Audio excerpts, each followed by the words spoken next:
আসসালামু আলাইকুম। আগের ক্লাসে আমরা দুই অঙ্কের বর্গ ক্যালকুলেটর ছাড়া বের করা শিখছি, তাই না? আজকে দেখো আমরা দুই অঙ্কের বর্গমূল বের করা শিখবো। দেখো, আমরা কিন্তু জানি √16 মানে কত?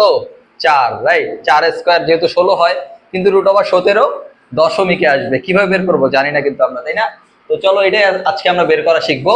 দেখো, √17 আছে না, 17-র কাছাকাছি বর্গ সংখ্যা একটা নাও। 16, 17-এর আগে কি 16 বর্গ সংখ্যা, তার মানে 16 কার বর্গ? 4-এর বর্গ। 4 প্লাস করে দিলাম, ঠিক আছে? 16 থেকে 17 মিলতে কত লাগে? 1 লাগে। আর এই 4-এর ডাবল, হ্যাঁ, 4 গুণন 2, ঠিক আছে? এই যে 8 করে দিলাম, এই যে হয়ে গেল 4.1, ঠিক আছে? এটা হচ্ছে এটার বর্গ। এরপরে যাই, এরপরে দেখো √29, 25, √25 মানে 5, আমরা জানি সবাই, তাই না? √29 মানে কত বলো? √29 এর কাছাকাছি বর্গ সংখ্যা কত? 25, রাইট?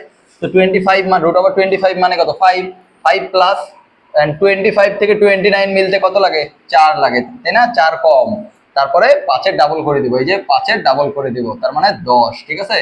ওকে, তাহলে এই 5 পয়েন্ট, এই 4 10 40 মানে 4। ওকে, 5.4 হচ্ছে অ্যান্সার। 66 এর কাছাকাছি হচ্ছে √64, তার মানে 8, তাই না? 8 প্লাস 66 আর 64 এর মধ্যে ডিফারেন্স হচ্ছে 2, রাইট?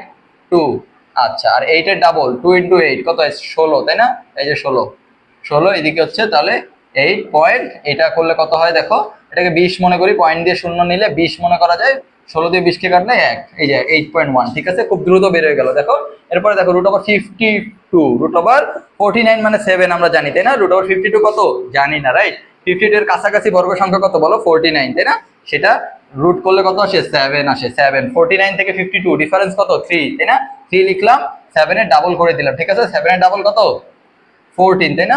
14 দুগুণে 28, যে একটা পয়েন্ট দিয়ে, একটা পয়েন্ট দিলে, এটা কাটাকাটি করলে একটা পয়েন্ট দিলে কি শূন্য নিতে পারি আমরা? শূন্য নিলে 14 দুগুণে 28, 0.2, তার মানে 7.2, এটাই হচ্ছে রিকোয়ার্ড অ্যান্সার। পরে চলো আর একটা নতুন দেখি, √39, ঠিক আছে? এর কাছাকাছি বর্গ কত বলো তো?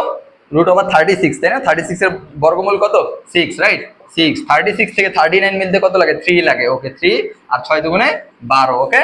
তাহলে দেখো, এই এটাকে একটা পয়েন্ট নিলাম, পয়েন্ট নিলে একটা শূন্য বাড়ে, 12 12 দুগুণে 24, তাই না? তার মানে 6.2, এটাই হচ্ছে অ্যান্সার। ওকে।